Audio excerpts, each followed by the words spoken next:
LPG tanker lorry உரிமையாளர்களின் வேலைநிறுத்த போராட்டம் 4வது நாளை எட்டியிருக்கிறது. இந்த சூழலில் அடுத்த கட்ட நடவடிக்கை குறித்து செய்தியாளர் துரைசாமியிடம் கேட்கலாம். துரைசாமி, வணக்கம். டேங்கர் லாரி உரிமையாளர்களோட நிபந்தனை என்னவா இருக்கு? தொடர்ந்து பேச்சுவார்த்தை நடப்பதற்கான காரணம் என்ன?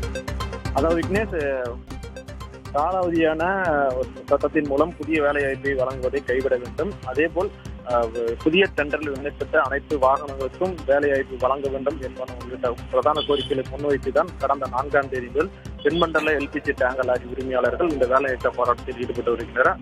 இதன் காரணமாக தமிழ்நாடு, ஆந்திரா, கர்நாடகா, தெலுங்கானா, கேரளா, பாண்டிச்சேரி உள்ளிட்ட மாநிலங்களுக்கு எண்ணெய் நிறுவன சேமிப்பு கிடங்கிலிருந்து எரிவாயுக்களை சிலிண்டர் நெருப்பு மையங்களுக்கு எடுத்துச் செல்லும் பணியானது பாதிக்கப்பட்டிருக்கிறது. அதில் 5000 லாரிகள், டேங்கர் லாரிகள் வேலைநிறுத்த போராட்டத்தில் ஈடுபட்டிருக்கின்றன. இந்த சூழ்நிலையில் வேலைநிறுத்த போராட்டம் 4வது நாளாக நீடித்து வரும் நிலையில் தற்பொழுது தீபாவளி உள்ளிட்ட பண்டிகை காலங்கள் வருவதால் இந்த வேலைநிறுத்த போராட்டம் தொடர்ந்து நடைபெறும் பட்சத்தில் எண்ணெய் கேஸ் தட்டுப்பாடு ஏற்பட வாய்ப்புள்ளதால் இந்த வேலைநிறுத்த போராட்டத்தை முடிவுக்கு கொண்டு வர எண்ணெய் நிறுவன அதிகாரிகள் நேற்று முதலே பேச்சுவார்த்தை ஏற்படுத்தினர்.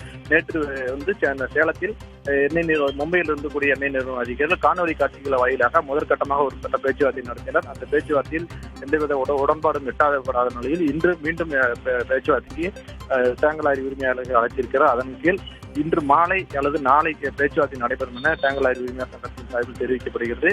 எண்ணெய் நிறுவன அதிகாரிகள் மும்பையிலிருந்து இன்று மாலை சென்னை வருவதற்கான வாய்ப்புகள் இருப்பதாகவும், வந்தால் உடனடியாக பேச்சுவார்த்தை துவக்கப்படும், அது இல்லாத பட்சத்தில் நாளை நடைபெறும் என்றும் தெரிவிக்கப்பட்டது. இந்த சூழ்நிலையில் எண்ணெய் நிறுவனத்தின் சார்பில் சென்னை உயர்நீதிமன்றத்தில் ஒரு ரிட் மனுவும் தாக்கல் செய்யப்பட்டிருக்கிறது.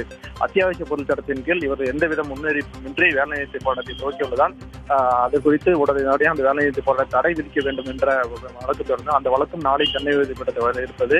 இந்த சூழலில் நாளை பேச்சுவார்த்தையில் உடன்பாடு எட்டப்படுவதற்கான வாய்ப்புகள் இருப்பதாக கூறப்படுகிறது. இதில் ஒரு பகுதியாக சில டேங்கர் லாரி உரிமையாளர்கள் தங்கள் வேலைநிறுத்த போராட்டத்தில் பங்கேற்கவில்லை என கூட 1000க்கும் மேற்பட்ட லாரிகளை இயக்கப் போவதாக அறிவித்திருக்கின்றனர். இன்று ஞாயிற்றுக்கிழமை விடுமுறை என்பதால் கேஸ் ஏற்றி இருக்கும் பணியாக நடைபெறாத நிலையில் நாளை வேலைநிறுத்த போராட்டம் எந்த அளவுக்கு இருக்கிறது என்பது தெரிய வரும். அது தொடர்ந்து வேலைநிறுத்த போராட்டம் நடைபெறும். அதாவது கிட்டத்தட்ட 5000 லாரிகள் இயக்கப்படாமல் இருந்தால் 4வது நாள் நாளை 5வது நாள் எட்டும் பட்சத்தில் கேஸ் தட்டுப்பாடு ஓரிரு நாட்களில் ஏற்படுவதற்கான வாய்ப்புகளும் இருக்கிறது. கூடுதல் விவரங்களுக்கு நன்றி துரைசாமி.